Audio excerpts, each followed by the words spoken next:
神農爺爺，我返嚟啦！我想學多啲有關中醫藥嘅新知識啊！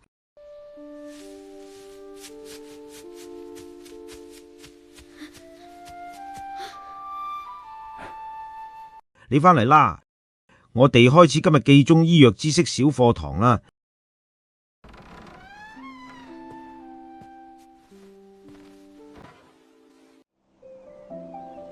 神農爺爺，你點解識得邊種草醫病噶？呢啲都係從嘗百草學翻嚟噶。以前大家唔識辨藥毒，我就入深山逐樣試，記低味道同作用。哇！要親自試，唔驚食到唔舒服咩？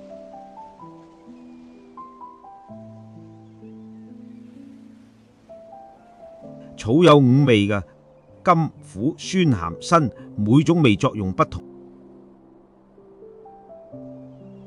仲有四氣寒熱溫涼、生薑暖身、金銀花清涼。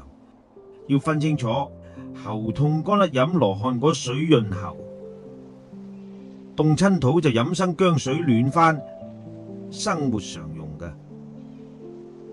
將嘗過嘅草按冷熱味道分類，就有咗四氣5味，中醫辨藥就有方向啦。薄荷兩浸浸，肯定係寒性，喉嚨唔舒服聞下都得。係啦，識歸納最緊要。中醫來自生活實踐，識草木就能照顧自己同身邊人。我以後都要學辨藥草，同爺爺一樣。